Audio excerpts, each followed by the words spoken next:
Welcome to the Hoover Institution. My name is Joseph Ledford, and I'm a Hoover Fellow and the Assistant Director of the Hoover History Lab.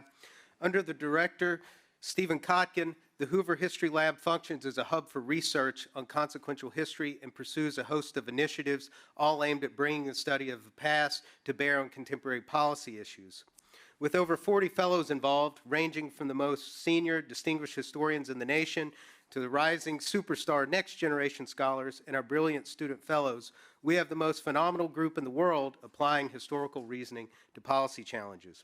We are united in our belief that rigorous empirical history, judiciously deployed, can help those engaged in public policy make better decisions. Of course, we are not alone in our endeavor, and we work in a tradition that began decades ago at another institution by a historian whom you may not be familiar with, but whom you will know by the end of this session, Ernest May. As you'll hear this afternoon, this tradition began to take shape with the 1973 publication of this book by Ernest May, Lessons of the Past, the Use and Misuse of History in American Foreign Policy. As you can see, it's a small book, but it has big ideas that left a grand legacy. In the book, May presented three simple but powerful interrelated arguments. One, those who make foreign policy are influenced by history. Two, those who make foreign policy use history badly. And three, those who make foreign policy can use history more discriminatingly. Those arguments hold true today and animate our work at the Hoover History Lab.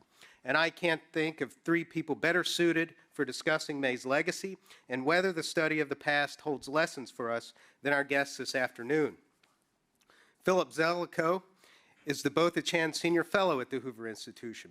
For 25 years, he held a chaired professorship in history at the University of Virginia. For 7 years before that, he was an associate professor at Harvard University, where he worked alongside Ernest May. He is the author, co-author, and co-editor of many works, including the most recent book, The Road Less Traveled, The Secret Turning Point of the Great War, 1916 to 1917. An attorney and former career diplomat, Zelikow's public service includes work across 5 administrations, from Reagan to Obama, including serving as a strategic consultant for the recent Biden administration. On the National Security Council staff for George H.W. Bush, he took part in diplomacy to unify Germany and end the Cold War.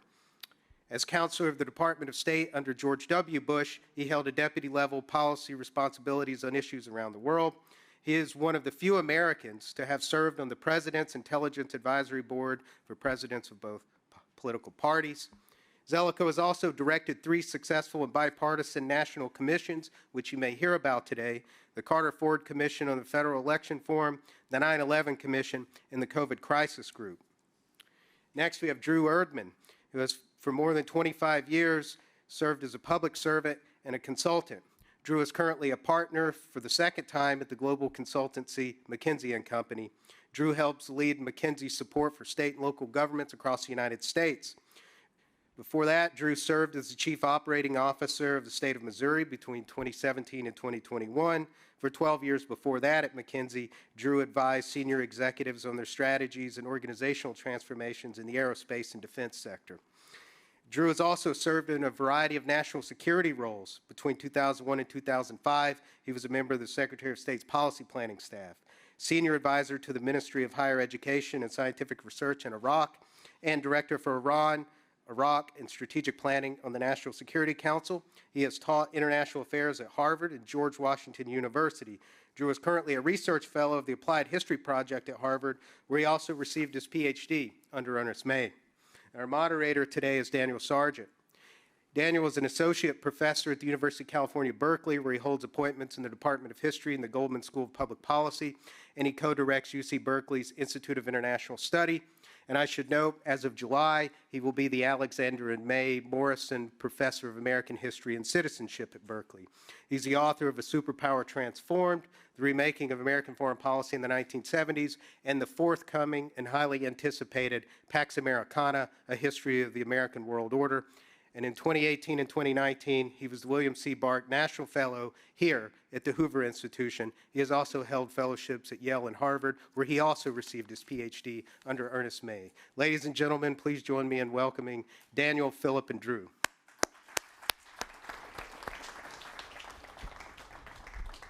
Great. Thanks very much for the introduction. I'm going to say a few words just to help frame our conversation. Again, Drew Erdman. I'll start by asking the question, how many people knew Ernest May before you came in the room, at least as scholarship? Okay, not everyone. So that's helpful to level set and where we're at. So just a few words to set us up today. We have a lot of history these days. Maybe too much history. We are living through a period of uncertainty, change, disruption. And at times like this, we look to history sometimes as a compass, sometimes even as a map. And I would argue, to switch the metaphor, it's the water in which we swim at times like this. I encourage you to, how many of you listen to podcasts regularly on our current transition? If you look at a transcript and just go through how many times do they make historical allusions or arguments, it is like this, it is not like this, this reminds me of, there's a precedent for this, right? Almost every op-ed, every podcast, actually it permeates how we try and make sense of what we do. We're storytelling creatures. And it's about the lessons. How can they be helpful, not helpful? That's going to be our frame today. The second thing is, and that's why I asked about Ernest May, whether you know it or not, whether you knew him personally, as we did at different points in our careers, whether you knew him in terms of scholarship, or actually he did non-popular things as well, non-popular scholarship. Whether you know it or not, your history today, the reason why you're here is because of this person, Ernest May. It's not going to be about Ernest May, but it will infuse, actually, why we're here. So why we're all here, your history at this moment in time is shaped by Ernest May. And it is well worth asking why. And I'll just read one quote related to set the stage. He was this is a quote from an assessment of his career, the most influential 20th century academic in the field of history and public policy. That's a close quote from one of his colleagues. So, okay, very briefly, why then Ernest May? Why are we here? I hope that by the time you leave here, you will know Ernest May, as Joseph said, and that you'll want to read more. But I want to set up, why was it this individual, who was a professor at Harvard for 55 years, he was joined Harvard at the ripe old age of 25, was tenured by the age of 30, which is intimidating for anyone who's an academic. But why is he still worth encountering? Not going to go through his entire career. I'm going to start at the beginning, which is, why was this individual so creative and got us to the stage today? So here's a couple things. First, I'll start with his parents. You know, there's the Bertrand Russell quote, choose your parents wisely. Okay, so Ernest May chose his parents wisely. They were both brilliant. His mother was from Texas. His mother was the first Hispanic woman to get a graduate degree from the University of Texas. She was pursuing a PhD. She was a linguist along with her younger sister. His father was a successful lawyer, a self-made man from Weatherford, Texas, who got a scholarship to Texas because he won a statewide debating competition. He became a lawyer, and in the mid-1920s, he was an assistant attorney general in the state of Texas fighting the Ku Klux Klan and fighting political corruption. They were a power couple, first in Austin. Their wedding reception was at the governor's mansion, and the governor was the best friend of Ernest May's father, who was also Ernest May. He was Ernest A. May, not Ernest R. May. But they were a power couple. In the society pages, Ernest May's mother traveled to Europe and would come back and give lectures on the League of Nations, etc. Amazing. He was born in 1928. So maybe genetics had something to do with it. But what I would note is the absence is the presence. The absence is the presence. Tragically, Ernest May's mother died before his 4th birthday. His father and his mother were driving to Mexico to go on a long-sought vacation. His father lost control of the car. He rolled it on a country road in Texas. And his wife then lingered for a week a little over a week in a hospital before she died. Ernest May's first memory is seeing his mother in the hospital. It is his last of her alive. And his father was never the same. He was driving the car, and even in the military intelligence background check for Ernest A. May, a decade later, talked about him being a changed man, the father, because of what happened. And Ernest grew up mainly alone, accelerated through school. He graduated when he was like 15, 16 years old. He was very bookish, well-read, a lot of time alone. Maybe picked on a little bit, but he found his way, actually, his first publication as a historian was while he was a high schooler in the August Journal of the State Historical Society of Texas, the Junior Historian, 1944. He published his first piece at about the age of 15, and it began to give him a sense of what he might be. Second thing, so that's the family. And I should note, when he graduated from high school, his father was off in World War II, and he literally was alone, apparently living in a YMCA in Fort Worth, Texas. So he graduated, took care of himself, and, again, absence is the presence. The second thing, though, so he's very smart, and he had this, bookish inclination early on, incredibly intelligent. The second thing, though, is his heritage. He was a Texan. So when you think Harvard professors 55 years, he was a real Texan.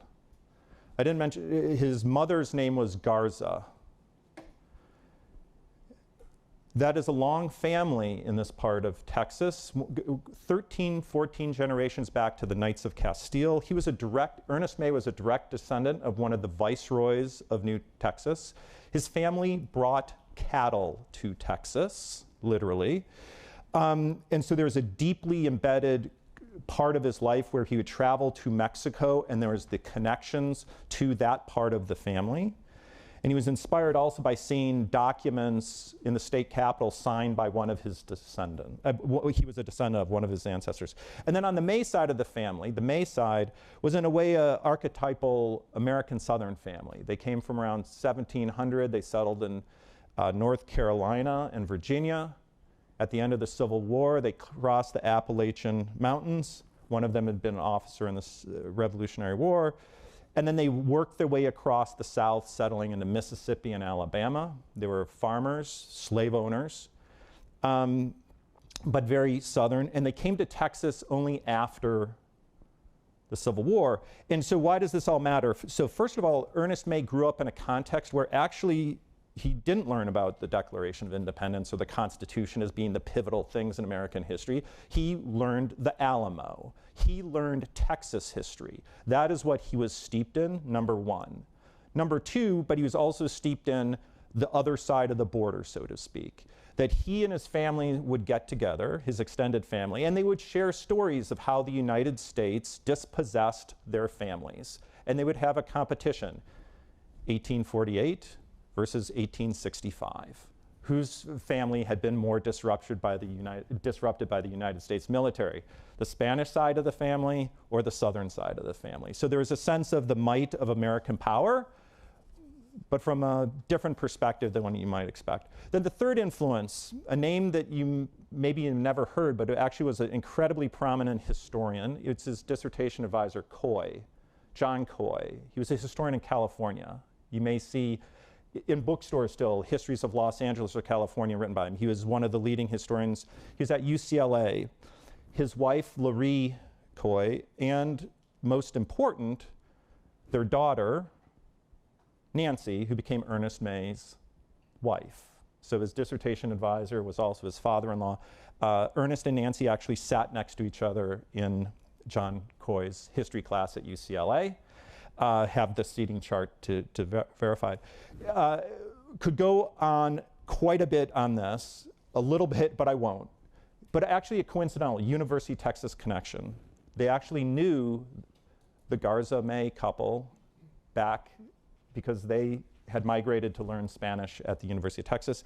What are three impacts? One, anyone who admires Ernest May's writing, I think was profoundly shaped by the Coys and their editing, including Nancy, especially in the first few books. Second, a sense of history matters.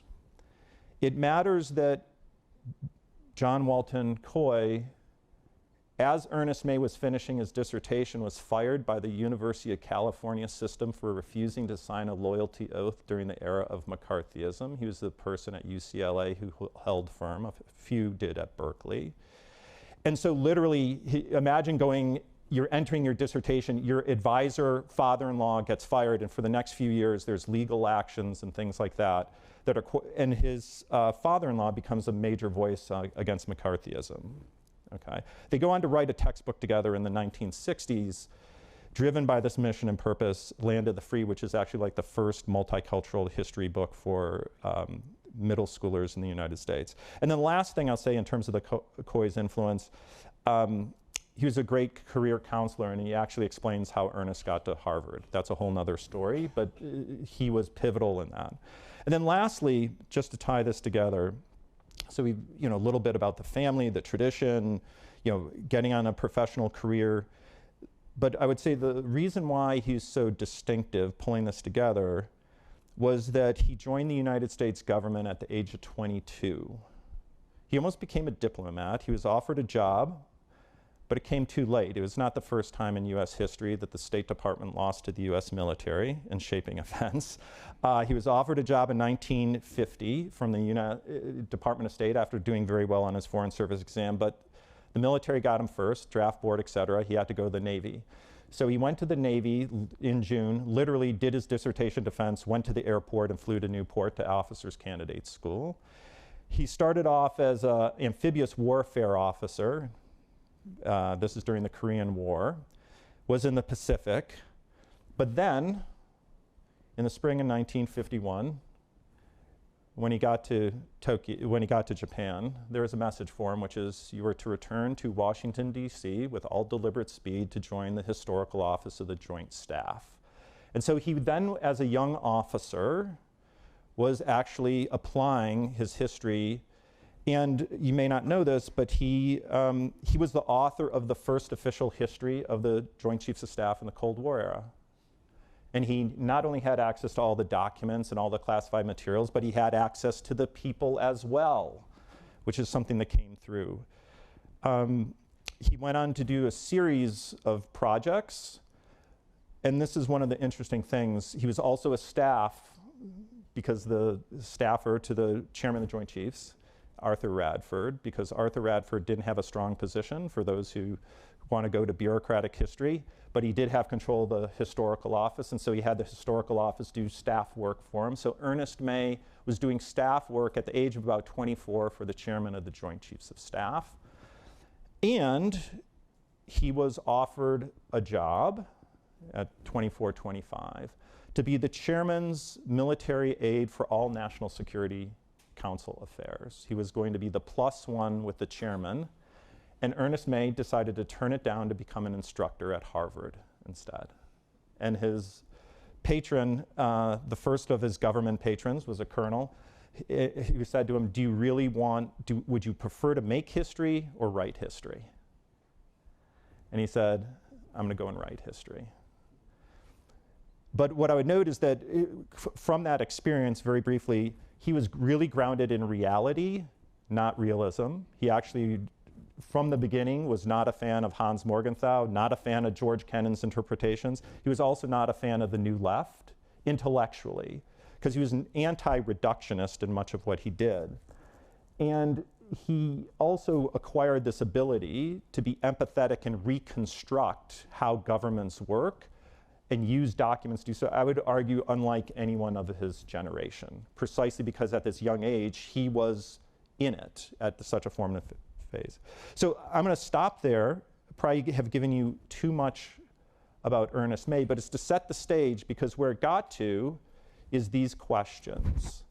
And if there's one thing I encourage you to read from a long time ago, it's 1962, but he published an essay, The Nature of Foreign Policy, the Calculated versus the Axiomatic. It was published in Daedalus. But that's where he came out after already publishing his first few books with the idea that foreign policy is driven by these axioms oftentimes, but in competition with calculated kind of rational decision making.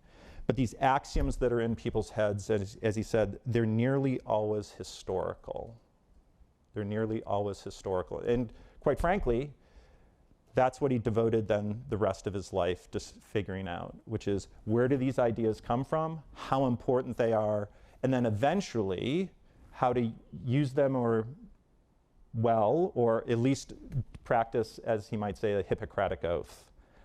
So I will stop there with that, but that's to set the stage for a conversation, and hopefully you'll enjoy a little Ernest May after this. Thank you. Great. Thank you, Drew.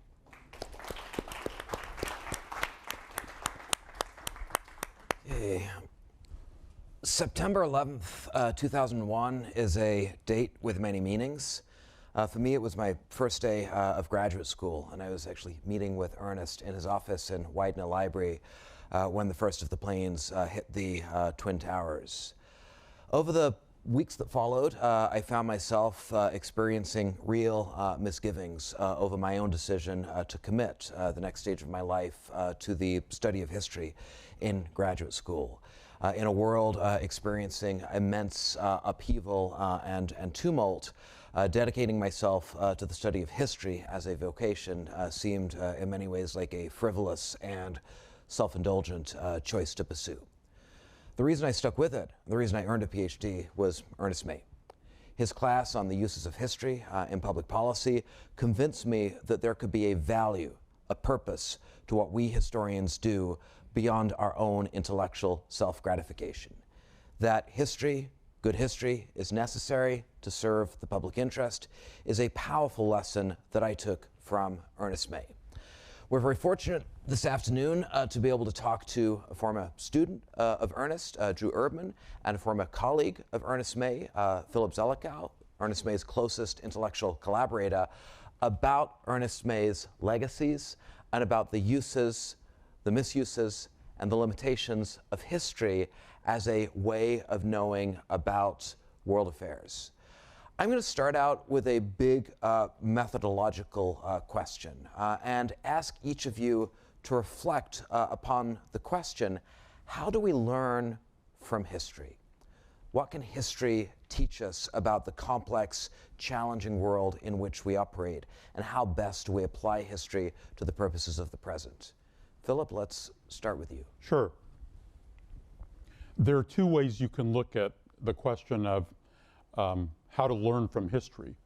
One is you can step back and be an amateur anthropologist or sociologist or cultural historian, which in this context amount to the same thing, which is what are the folk beliefs about the past they carry in their heads?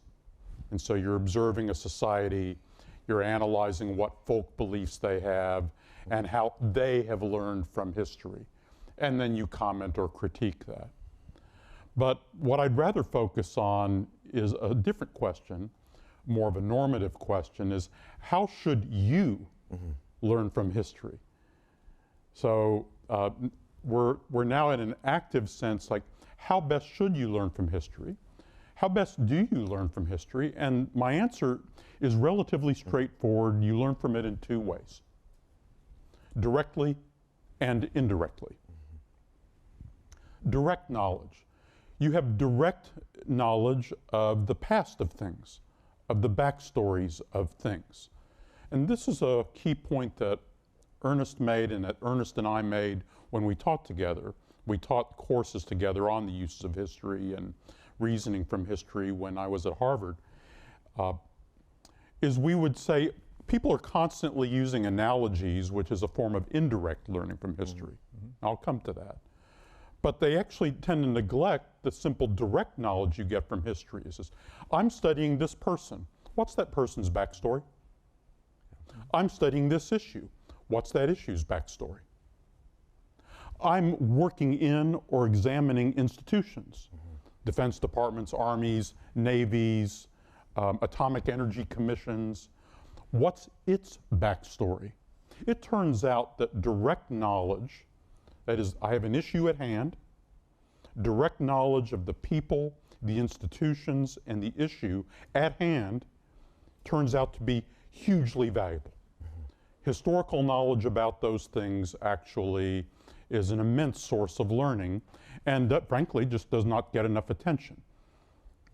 It's hard to do. You have to work a little harder. Instead, what is very common is people confront some situation, and instead of exploring the direct historical knowledge they can bring to bear on it, they try to analogize the situation they face to some other situation and then try to indirectly infer what they should do about it. That's the indirect knowledge. Now, that's fine, and everyone does this all the time. Mm-hmm. In a way, it's like the knowledge you have about life. You gain knowledge in your life through direct experience and vicarious experience, yes? Mm-hmm. So you can get the direct historical knowledge or vicarious knowledge.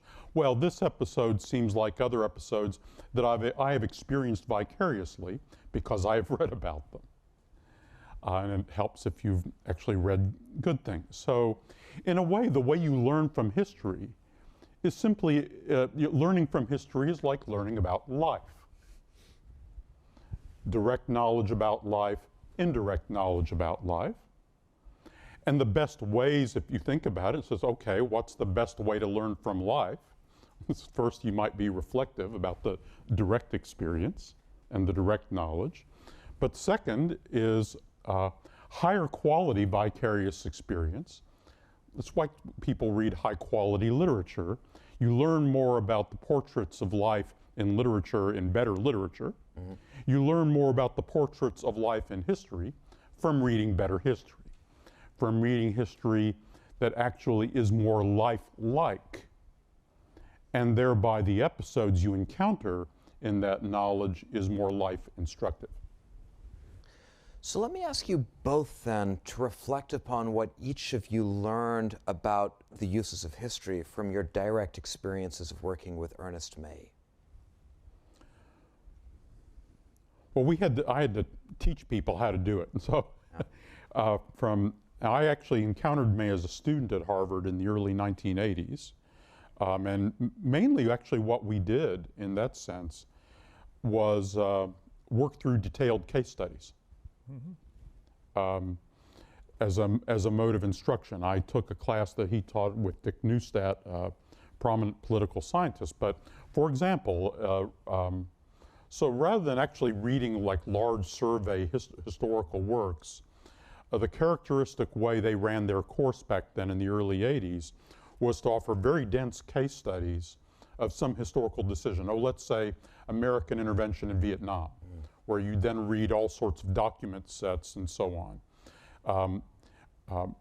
Ernest was already actually trying out pieces of his book on the fall of France that he had been working on in manuscript form, but puts you basically, it was a form of vicarious experience, but I'd give you this vicarious experience in the form of an immersive case study that was more detailed and lifelike. And then you would then reflect on the quality of choices and reflections people made in that situation from that encounter, so that you'd reflect more intelligently about the vicarious experience you had just gained.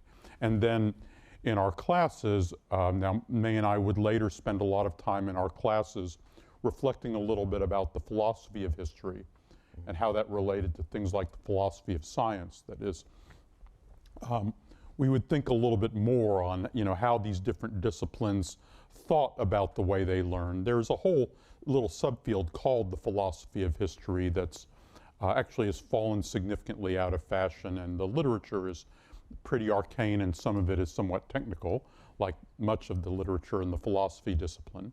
But it is somewhat valuable to contrast, the philosophical underpinnings of historical knowledge and insight with the way the philosophy of science works, for example.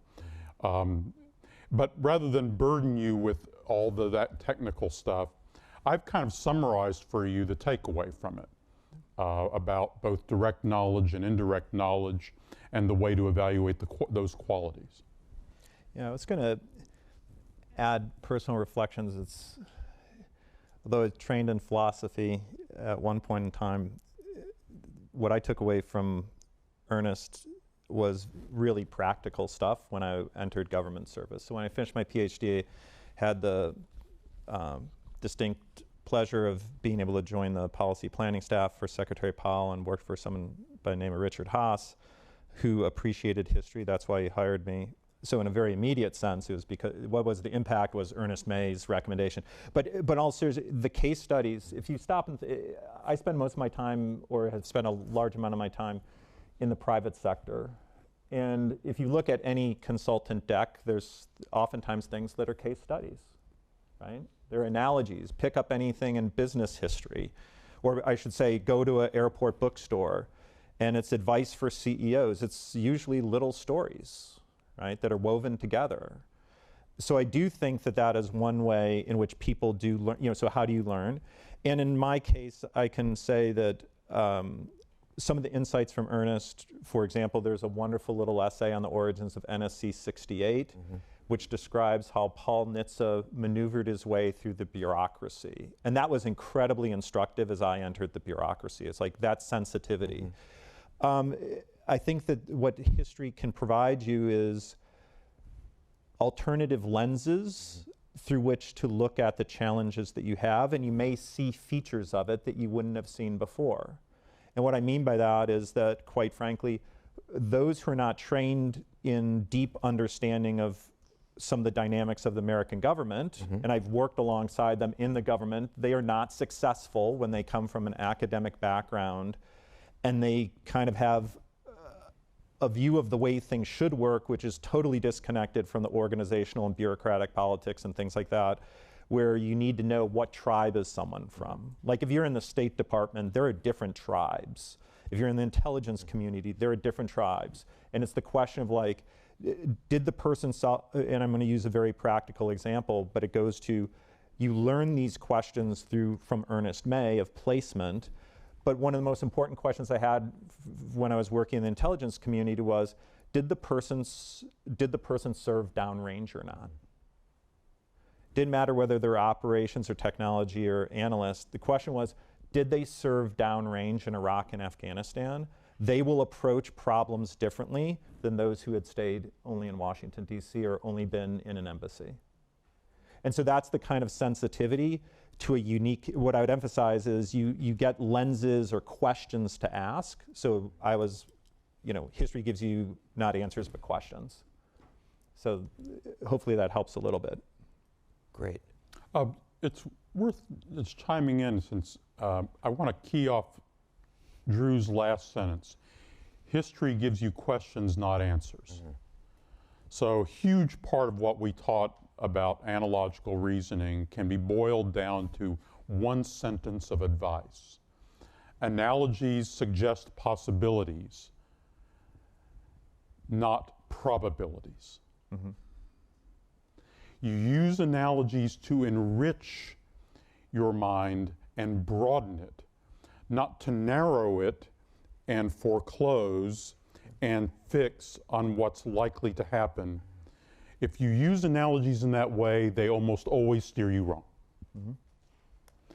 As if you use them as mind-closing axioms instead of mind-opening possibilities, analogies often lead to some of the most disastrous decisions people make. I would like to invite you both to situate sort of the historical methodology that we're discussing in relationship to the variety of methodologies that we could loosely term econometric that dominate so much of the sort of epistemological work of government, of the university. History, as you describe it, seems in many ways to be a discipline that has the potential to be immensely enriching, but also situates in a somewhat orthogonal relationship to the needs of leaders, to the needs of business. If you can't put a probabilistic guesstimate on what is likely to happen in a given situation or crisis, what use is the historian's counsel? So let me hit this a little bit. The philosopher of science, John Dewey, about 100 years ago, wrote an essay where he talked about the human quest for certainty, the hunger for certainty.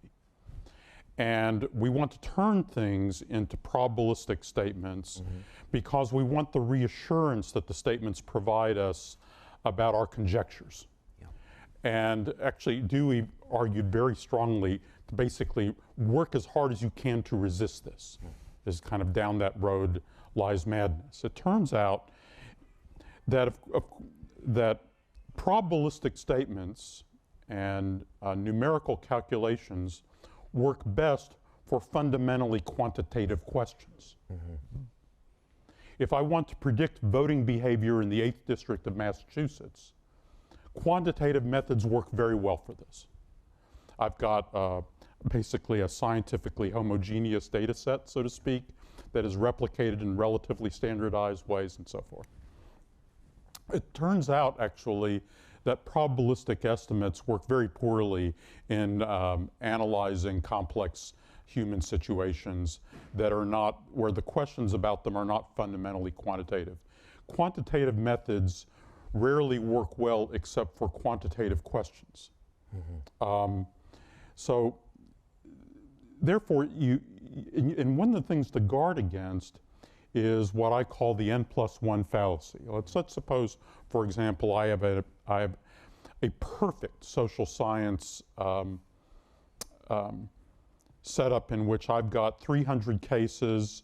I've got the cases are all truly scientifically homogeneous, which actually they rarely are. Usually the homogeneity is a quality of the coding of the cases rather than the intrinsic quality of the cases themselves, but all right. Let's suppose it's perfect. And out of this 300, you get a probability statement of 63%. And the question is, what is the probability of what will happen in the 301st case? So 63% in your 300 sample. Probability statement for the 301st case. If any of you think that probability statement is 63%, that is a fundamental error. That is a logical fallacy. No, the 63% is not a prediction for the 301st case. It's a prediction for the next 300. That over the next 300 cases, they should sort out at about 63% if the original scientific generalization was valid. The truthful answer for the 301st case is, I don't know. I can't make a reliable probabilistic generalization about the 301st case. I might hazard one for the next 300. Now, why is that so important? That's N+1. Every policy problem is an N+1 problem. Yeah.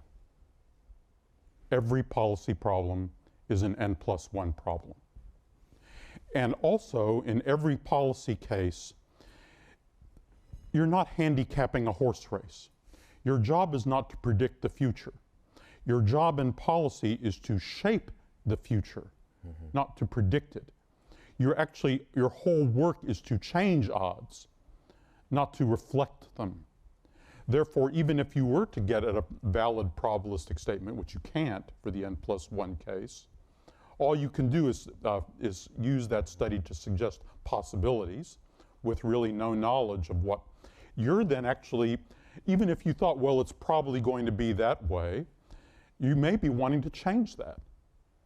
And so the interesting thing is not then to fall back in passive obedience to what is probably a false probabilistic statement, but instead to work through what is it I can learn about this situation that helps me figure out ways to change this future in order to achieve the objective that I or my government wants.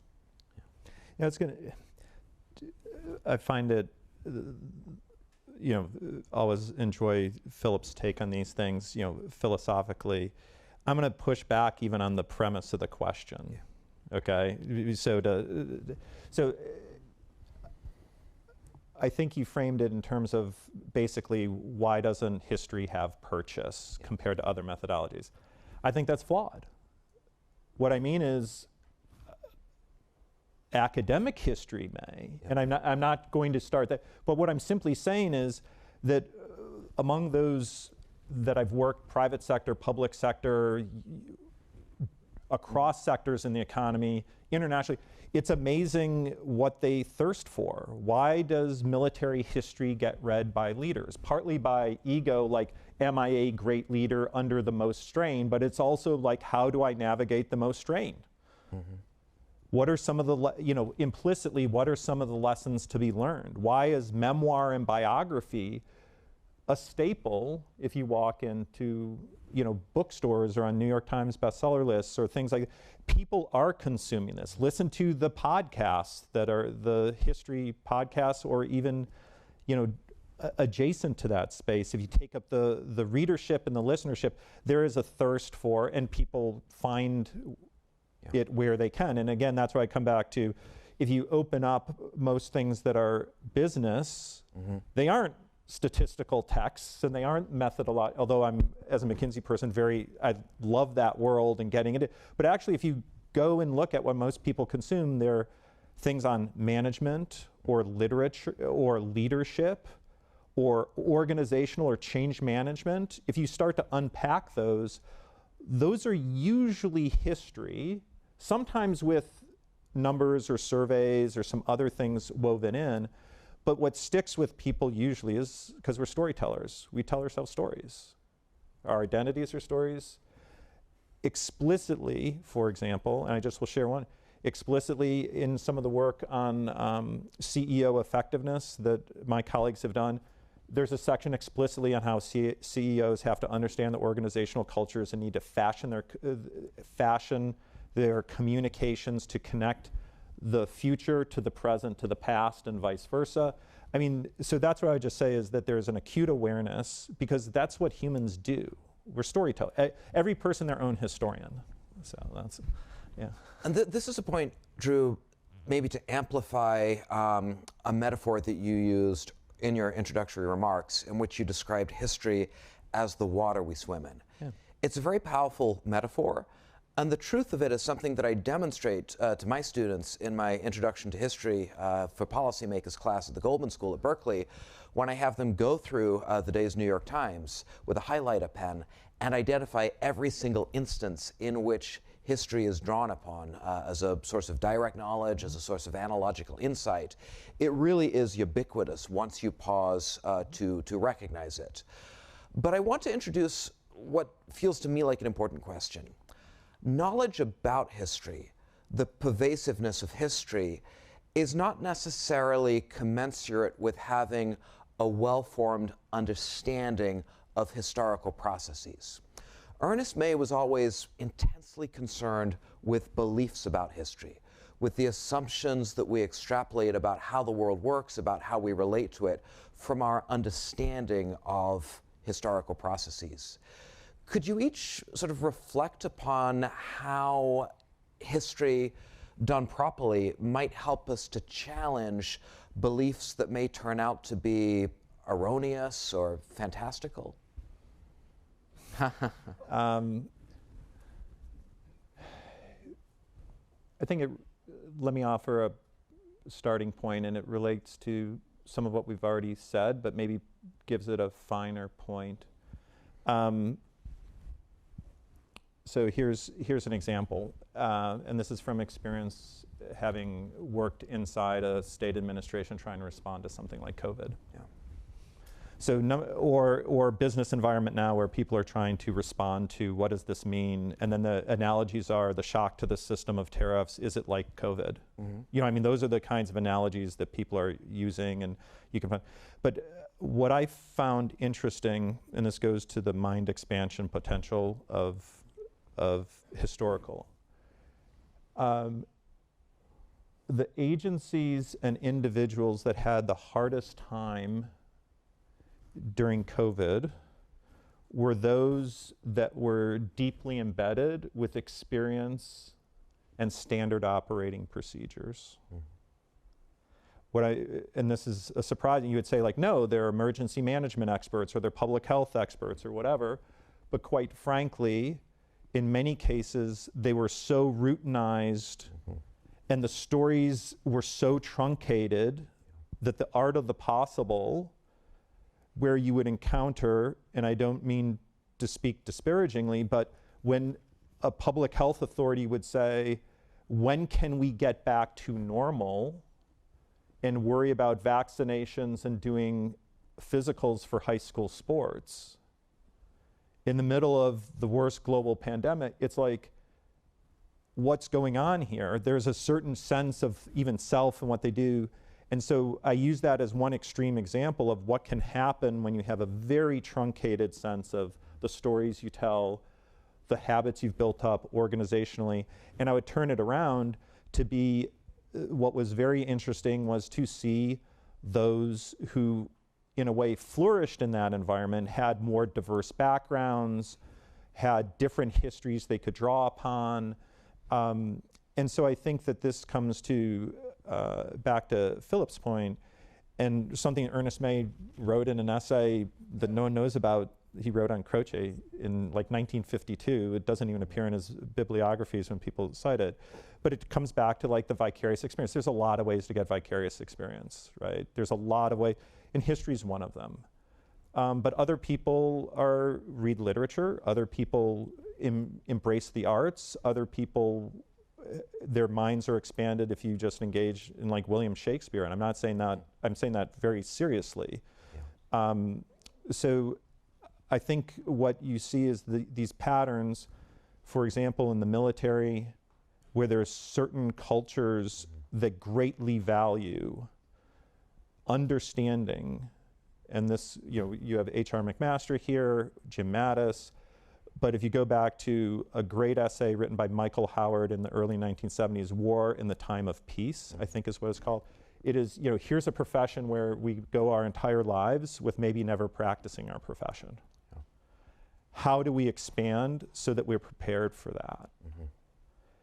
And that kind of mindset, then, that's a reason why the military has, often military leaders engage in the past. So sorry to give a somewhat unstructured response, but I do think that we live with it. It can be a prison, seen it in action. Then there's the question of how do you expand it? I think there's a great appetite to have it expanded through multiple different ways, depending on people's aesthetics, almost. So let me use a very concrete illustration, and I'll take something dry and dusty like organizational history. I learned about how to do this from working with Ernest May. Yeah. Yeah. Now let's apply this to the COVID crisis. I led, I think, what's still the largest investigation done in the United States of what happened in the COVID crisis, which was published about 2 years ago as Lessons from the COVID War. So everyone in this room has an acquaintance with the COVID crisis. It was one of those traumas that touched every household in America and in much of the world. Therefore, it's relatable. So in the United States entered the COVID crisis in an almost unique position. It was the only advanced country that had a public health system that had been designed around 1890. The American public health system represents the state of the art of the Cleveland administration. I kid you not.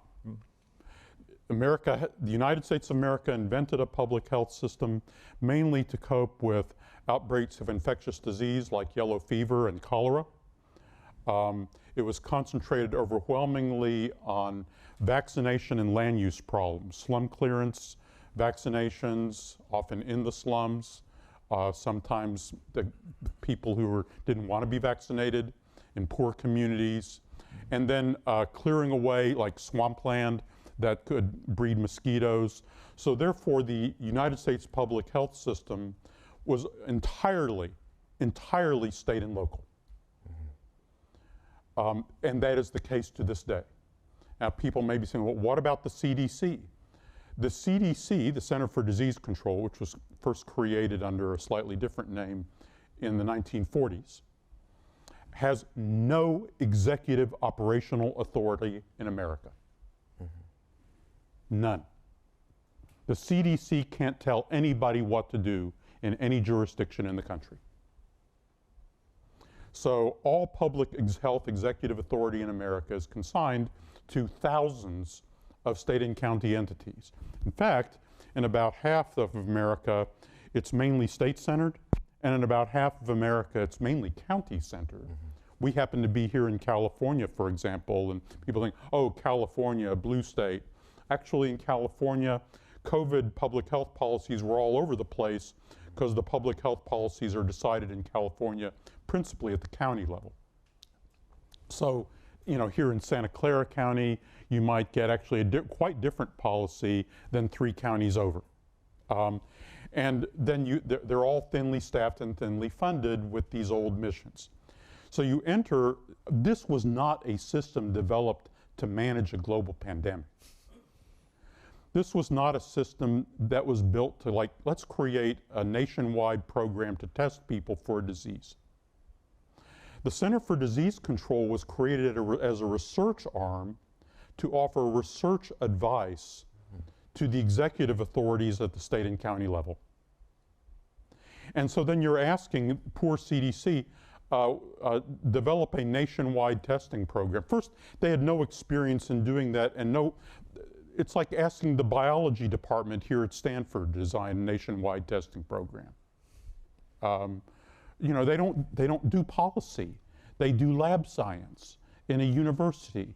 CDC was a public health university. Now, I say all this, and as you begin to realize that this is a fundamental piece of knowledge you would want to have if you went into pandemic policymaking in the year 2020, is I've just spent, 5 minutes giving you some direct historical knowledge about the basic institutions we have in America to manage this, which right away tells you a huge amount that you need to know about where policymaking responsibility is going to reside and the problems you're going to need to resolve if you confront a pandemic. No one running the government at the time in 2020 really had this knowledge. And by the way, the CDC wanted people to believe it was the National Public Health Agency because frankly, that appealed to its vanity and its sense of symbolic importance, just as Tony Fauci didn't mind going on those television shows and pontificating from his position at the National Institutes of Health, which, by the way, does no public health at all. They did a lot for scientific R&D on things like, you know, mRNA. But when it came to, you know, setting up public health programs, the National Institutes of Health has no role. So, but, all right. And then just from what I've just told you, all of a sudden, quite a lot about what happened to America in 2020 becomes understandable. And then you reflect, yes, and as a reaction to the COVID crisis, have we actually done anything about what I have just described? And the answer is we have done zero about what I have just described, because what I have just described never became either party's story about what went wrong in the crisis. Even though taking a historical approach to this would immediately call all this to light, and you can see how fundamental it would be. By the way, Drew was the chief operating officer of the state of Missouri at the time all this was going on, and I believe he could confirm very firsthand the empirics of this description. Yeah. I want to push this in a slightly different direction. I think it would be fair to say, others may disagree, but the discussion we've had so far has been fairly hortatory as to history's capacity to intervene constructively and creatively in the public arena. Drew, you've argued that history can expand the reach, the imaginative reach of the decision maker. Philip, you've told us very persuasively that historical awareness can alert us to the limitations and the capabilities of those institutional structures within which we operate. But what about history's capacity to beguile and mislead? You know, we're 50 minutes now into a discussion about history in relation to public decision making, and nobody has yet mentioned Munich. Isn't that a powerful example of our discipline's capacity to teach regrettable lessons to decision makers? Historians bear a heavy burden. For example, I've done some work on the First World War. So, by the way, I've told a story about how I think America got into the First World War that basically had remained secret more or less mostly until my book came out. actually the evidence on which one could have told the story became more and more available during the 60s, 70s, and 80s in the United States and Britain, and some of it was already available in Germany, but remains. So here's what happened in life. In life, Americans very quickly regretted having gone into the First World War, having gone into the Great War, as they called it. Historians immediately cropped up to explain why America had gone into the Great War. The popular explanation among a group of scholars, and actually another historian named Warren Cohen, who passed away recently, has chronicled the work of these scholars, a group of about 5 or 6 leading historians who basically, they had an explanation for why America had gone into the First World War. It was all about greedy arms merchants and greedy bankers having leveraged their economic influence to persuade America to go in the war, to basically bail out British loans and maintain the orders to the manufacturers. That was enormously persuasive in the 1930s, and it was almost entirely wrong. Actually, I think it's 100% wrong. In several particular cases, Wilson did things that went exactly against what actually the financiers would have wanted in late 1916 and in early 1917. So that story was enormously persuasive, and as a result of that, Americans said, well, by golly, one thing we're never going to do again is make loans or sell arms to people who get in a war. So we're going to pass act after act in 35, 36, 37, and we're never going to do that bad thing again. And so Hitler comes to power, and no, we're not going to loan money to Britain. We're not going to sell arms to Britain.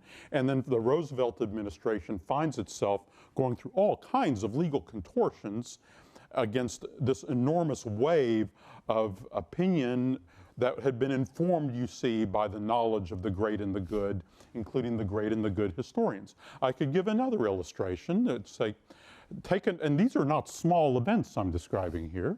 How about the Great Depression? David Kennedy is in the audience and knows this history extremely well.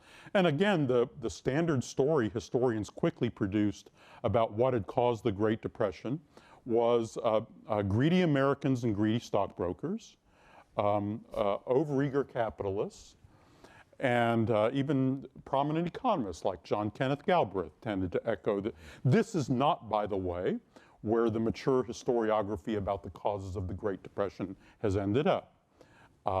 It took more than a generation, actually, I think, for the mature historiography of the Great Depression to really emerge.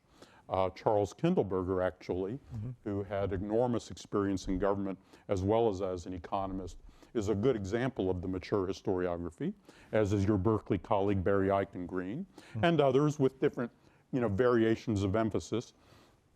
But to offer a kind of a constructive coda to that little story, it turned out one of the historians responsible for that mature historiography, an economic historian, was a man named Ben Bernanke.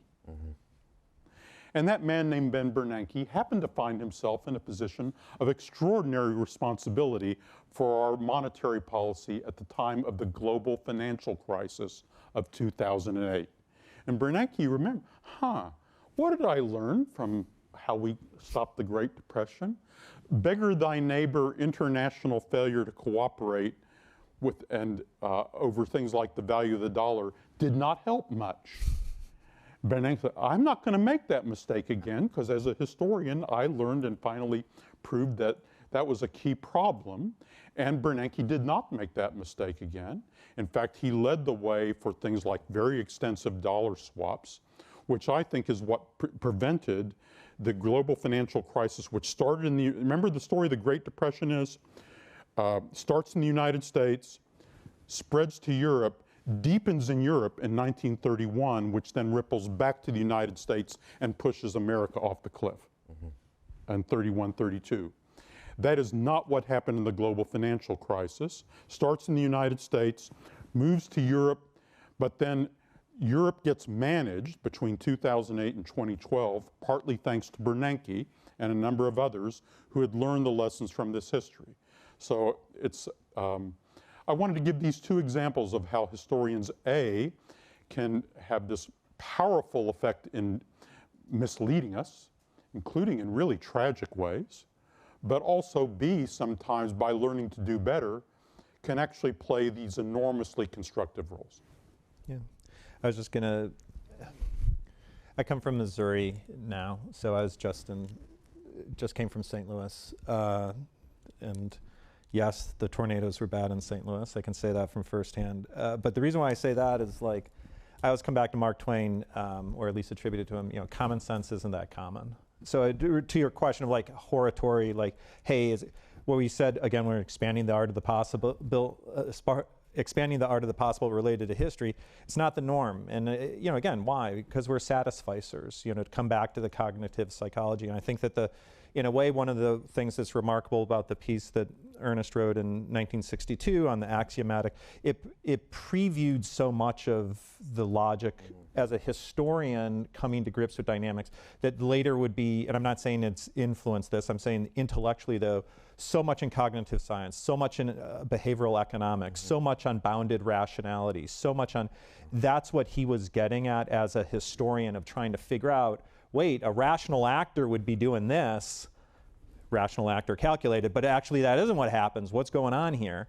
And so I would come back to everything we say is actually, for a whole host of reasons, we're led astray. And that's what a whole host of disciplines remind us, that we get led astray in our decision making, that sometimes the axioms do make sense and they make life efficient, right? But oftentimes they lead us astray. And also, what does research show? You know, but you know, we're lazy creatures. We default to habits. What's the easiest path? And quite frankly, thinking and probing and pushing assumptions when you feel you've got a good enough answer, or if you're driven by another conviction that you have an answer and you're going and you're looking for history to justify it, which happens a lot. And sometimes they're at this, you know, the same person at different points in time. I would just say, like, you know, this is where efficiency can lead you astray, because it actually requires some work to slow down and think for a second. And in particular, when you got to move fast. And so sometimes it's what you have. I'll add, this does mean that historians, whether they actually have some responsibility to their society, I think. For a long time, a great many Americans had a whole view of the Civil War and Reconstruction, that with the lost cause myth, with beliefs, with tending to downgrade the role of slavery in causing the war, that faulted the North for having ill-managed the secession crisis of the 1850s. That was a view that historians helped develop and make very prominent, to the point where it was almost the mainstream wisdom in the first half of the 20th century. Yet, and it's, I think, a tribute, is in my lifetime, this has conclusively reversed, and it is conclusively reversed in large part due to the work of professional and academic historians. That actually, one of whom was here at Stanford, David Potter, did absolutely superb work on the Civil War and Reconstruction in the 50s and 60s, who was a mentor, I think, to David Kennedy over there. His work and the work of a dozen other scholars, including popular scholars like Bruce Catton, who kind of starts out as a Washington journalist and then becomes a popular historian, maybe a kind of Rick Atkinson of his day, you might say. That work was enormously constructive. It really helped reset an understanding of what happened in the Civil War and Reconstruction era that to this day carried forward by historians like Elizabeth Barron, I think has fundamentally improved the quality of discourse about that formative era in our history. There are other examples about it today. One thing that's relevant right now is that I grew up in a generation that believed that the American role in the world was fundamentally good, had been for the good. That's the generation I grew up in. This generation is now being taught, primarily due to the work of historians of varying kinds, that America's role in the world has, on balance, been fundamentally misguided.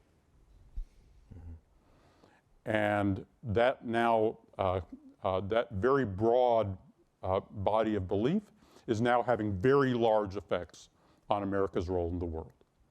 So historians and the quality of their historiography actually do make a difference. They have some responsibility for this. There are going to be a cacophony of views. History is a constant battleground of struggle. That's natural. But the contributions historians choose to make to that struggle matter. I was just going to add one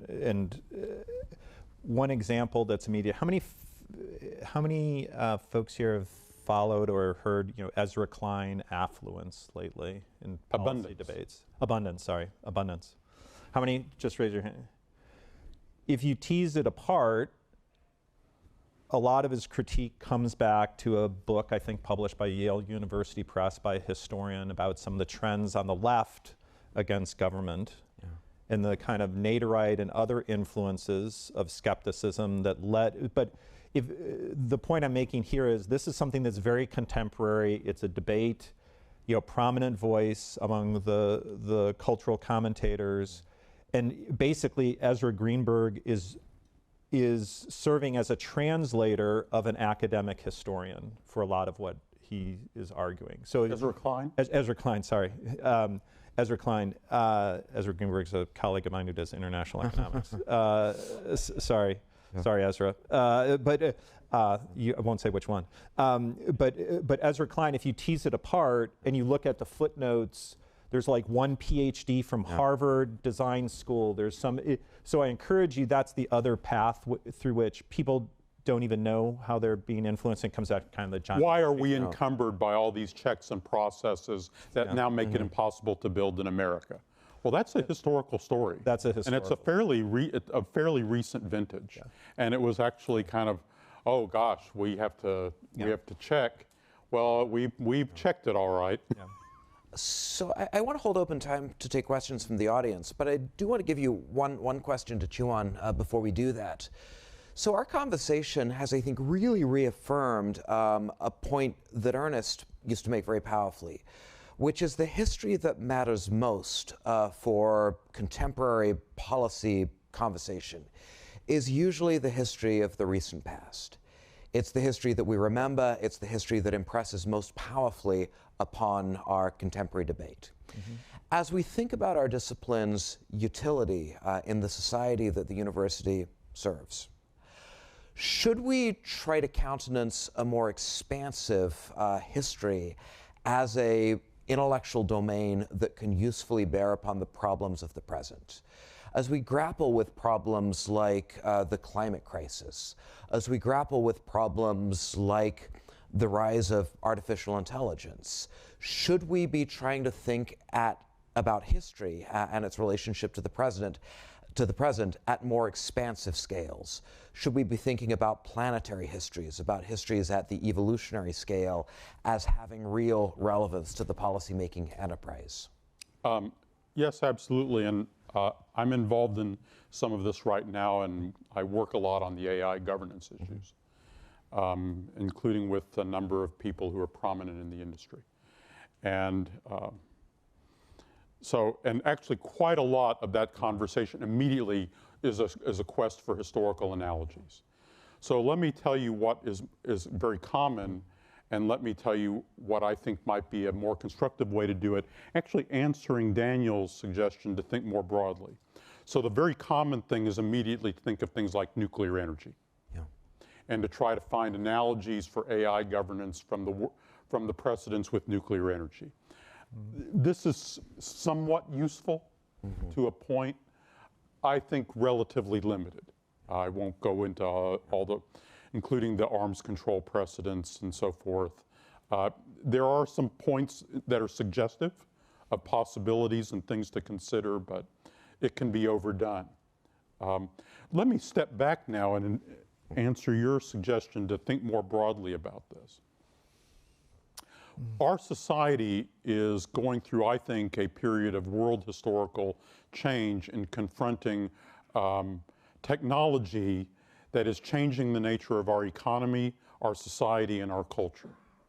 Well, that did happen before. That happened in the late 19th and early 20th century in the United States. And by the way, our politics seemed completely out of sync with the technology. We had a politics that was basically for a rural, farm-based country that was regarded as notoriously corrupt and dominated by spoil systems, and actually with a minuscule national government. And here we are with these gigantic burgeoning cities, and with all their requirements that we were trying to comprehend, factories, industries, all this. And you see how it was changing culture and beliefs, mass migrations, much larger than now, by the way, much more upheaval in many ways than now. And so there was an enormous pressure on government to adapt to that. So I think I could make an argument, that's the Industrial Revolution. To be more technical, you could say the Second Industrial Revolution. Today we're undergoing a digital revolution. The digital revolution is having enormous effects even on the definition of communities, as physical communities are now being interleaved with digital communities. With all the fragmentation of culture and sources of information and all of that, the atomizing effects that you see. It's also having very large economic effects that you can notice, including the rise of new Gilded Age, tycoons, and all the rest of it. So it's not that, well, we need to do exactly what we did back then. But it is useful to step back and say, how did we adapt back then? Like, how did that work? Well, by the way, it's fundamentally a remarkable story. And interesting, by the way, in the United States, it was not mainly a top-down story. It was substantially a bottom-up story. Like, for example, between 1890 and 1940, we created the outstanding public education system in the world. In those 50 years. We invented everything around modern public education, secondary schools, and actually the modern college and university system. Even things like, where did we get the idea of having credit hours? Right, it's all this period. So there was no federal legislation that enacted all of that. There was no federal legislation that strung wires all over America to electrify our industry and provide telephone communication in or very little federal stuff on that, a little. So it was actually a grassroots, mainly led by business leaders working with interested civic leaders, often frustrated and clamoring for reform, actually in both political parties and from a variety of perspectives, and also with a lot of concern about the disorderly cities and all of that. So in a way, what Klein is doing in his book, which is what Jen Paulka was doing in her Recoding America, which Klein is partly running off of, which I did in an article I wrote about the software of policy competence and in other things, is basically to try to encourage Americans to think back on this period of enormous historical accomplishment. Why were we regarded by the middle of the 20th century as having, by all accounts, the most competent national government in the world? Universally admired. Berlin airlifts, Marshall plans, right, you name it, the Americans could seem to do it. I don't think today we are afflicted with the reputation of being regarded as the most competent national government on earth. But if we want our democratic ideals to have some appeal, it helps to be able to pair them with competence. And stepping back and seeing this history, I think, actually can encourage us, is we've faced problems on this scale before. As a country, and by the way, under enormous social and political stress, and a non-trivial amount of violence. And then how did we adapt and overcome that? And but to see that the challenge of this age is a challenge on a scale with that one. Great. Drew, would you? I was just going to do a personal PS, which is, so just a personal observation, which is when I left state government service, I took a big block of time off to think about what I wanted to do in my next chapter. And I had previously done national security roles. I'd been in Afghanistan and Iraq and some time in Colombia elsewhere. And so I just share this in a personal way of how history works, which is I reflected on, pretty much the story that Philip just outlined, and I said, hey, where should I be in this point in time? National security begins at home. It's not in the Hindu Kush. I learned that from leading in a state government, but I would also say that those are the institutions where you can actually get something done. And I decided that that's what I'd focus my career on. And I had never done state government before I served in state government. And that's what I do now. 100% of my time is on state and local thing, including such things as permitting reform and things like that, where you can make dramatic changes and improvements. But I say that in a personal way, which is, does history matter? It matters for me because I do believe we're living in a Brandeisian moment. Louis Brandeis, laboratories of democracy, that's the genius of the American federal system.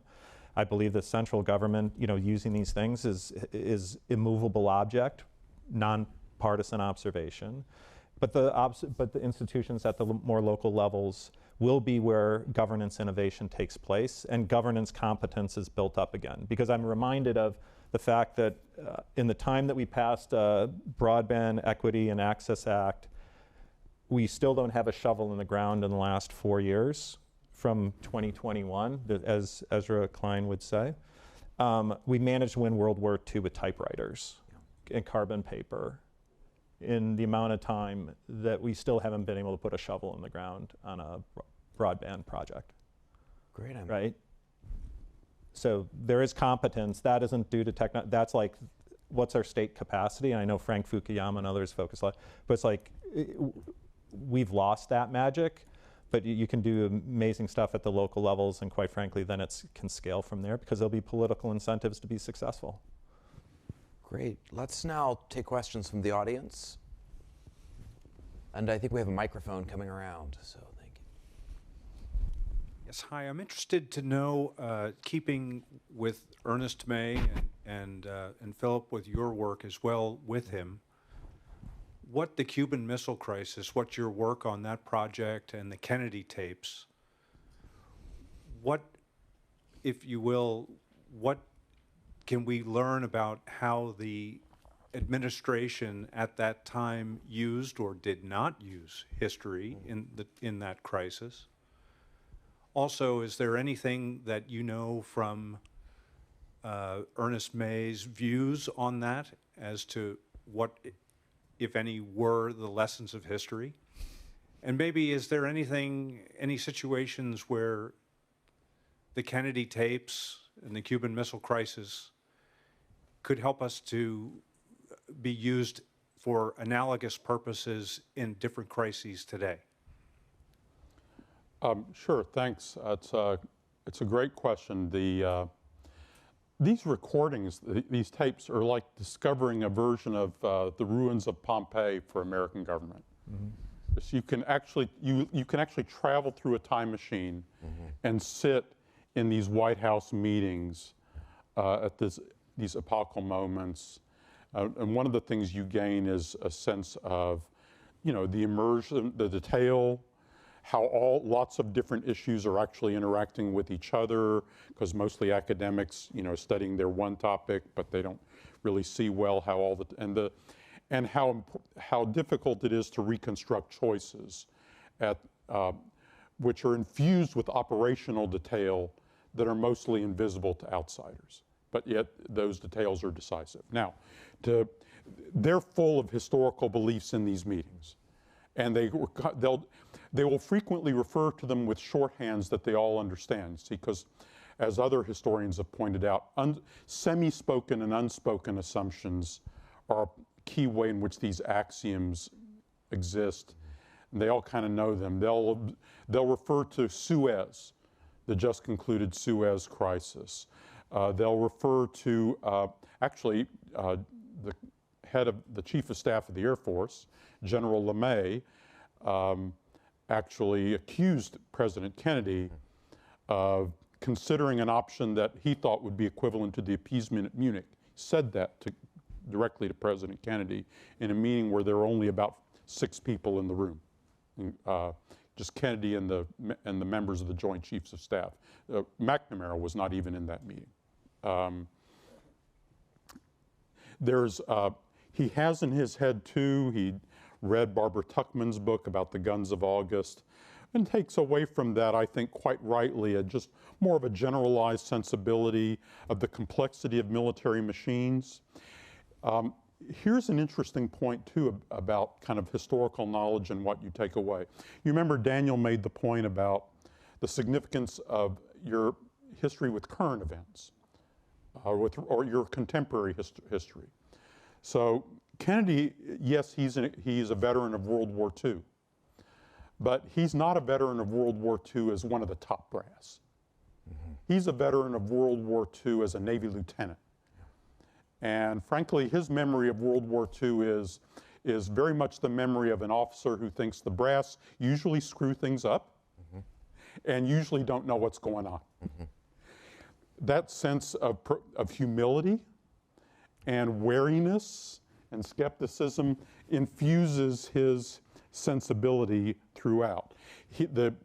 Probably the most important expert he leans on in the crisis, by the way, who McNamara later called, quote, the great unsung hero, close quote, of the crisis, is a person hardly anyone has ever heard of named Llewellyn Thompson, Tommy Thompson, a career diplomat who had enormous experience in the Soviet Union.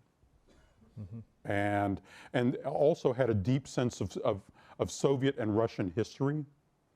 And he leans heavily on Thompson for that sense of, he knows the backstory of these people. He knows the kinds of stuff that's in their heads, the beliefs that are in, and he leans really hard on that. And actually including the policy of what to do. Probably if you had to pick which advisor's advice was most influential in the whole crisis on issue after issue, it would be Thompson. So, they're carrying in their heads the axioms, but one of the striking things in that particular case, in that administration, is the way Kennedy brings to those axioms a constant sense of wariness and skepticism that's partly produced by the way he had acquired his own historical sensibility, which is very much a critical eye of historical sensibility. Early in his career, he thought very much of being a globe-trotting international journalist on the model of, say, a man at the time named John Gunther, whose work he much admired, and it was imitating a little bit in his own diaries. And if Gunther's attitude is very much of, boy, you really need to know these personalities, and it's a very jaundiced, skeptical eye. And that's very much Kennedy's approach too. His team picks up that tone. That openness, the humility, the significance of analysis, and I think that general sensibility is one of the reasons we don't go to war in 1962. Great.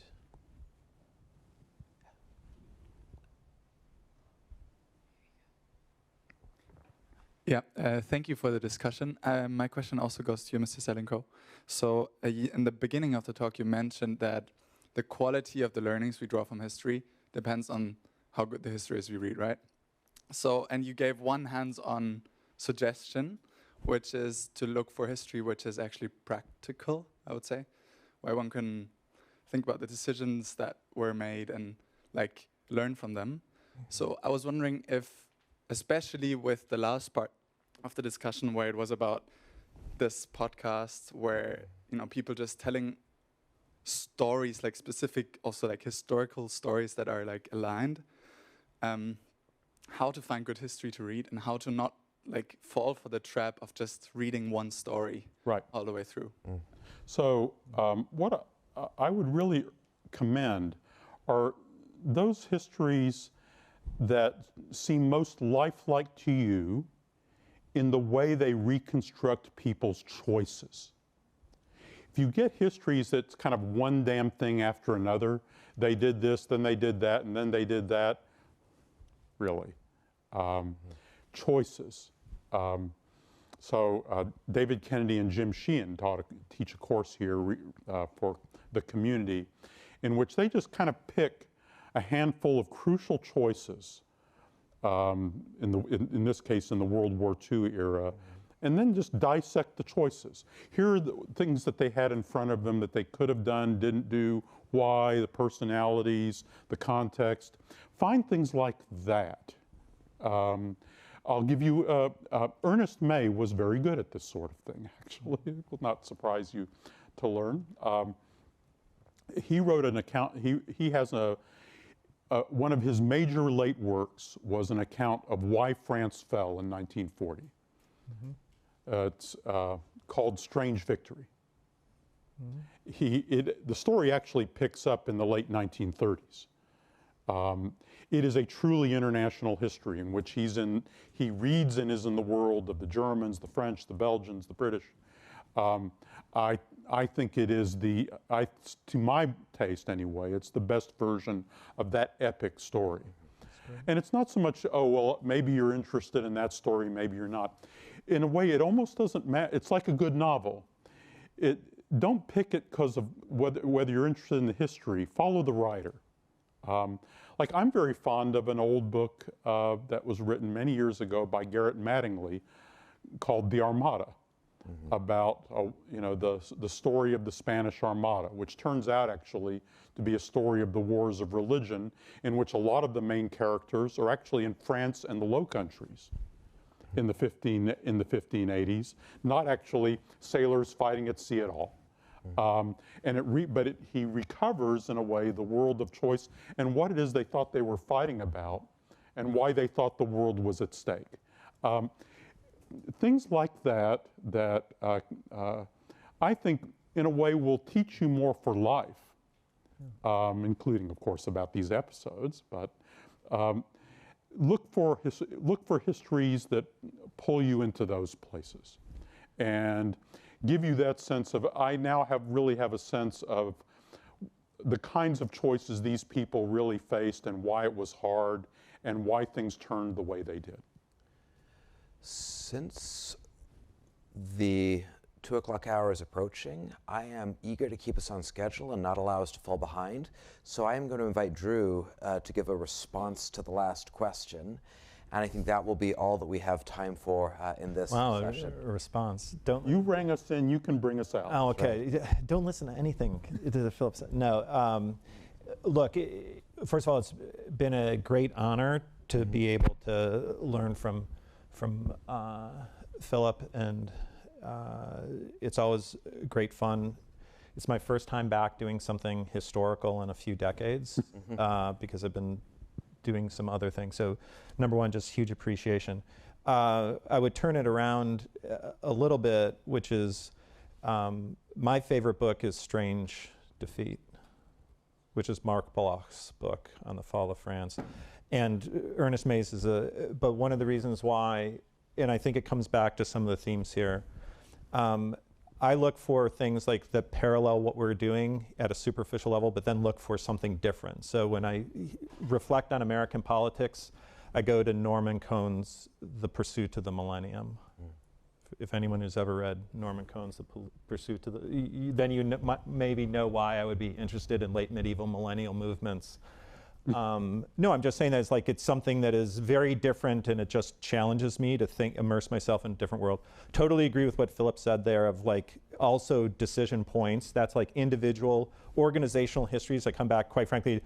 David Kennedy, in my dissertation, I did work on the Food Administration. So I just say there's individual decisions, there's institutional histories and how they work. These are different things, but you may, what suits your taste. And there are the kind of broad sweeping what's the patterns of history. But the reason why I always come back to Strange Defeat by Marc Bloch, and for those who don't know Marc Bloch, he was a Jewish academic in France, secular Jew in France. He served with distinction as an enlisted, I believe, a sergeant in the First World War. A medievalist. But he was trained as a medievalist, and he's one of the greatest historians of the 20th century. After the war, he founded the Annales School in France. Truly, his work is still amazing, but he remained a reservist. And he's talking about after the First World War, and then leading up to the Second World War, he remained a reservist, and then he was activated. And then after the fall of France, he wrote this book in 6 weeks, which is called Strange Defeat, where he reflected upon his own personal, he was trying to make sense of what just happened to France. And it's a wonderful account of that lens of a very personal one.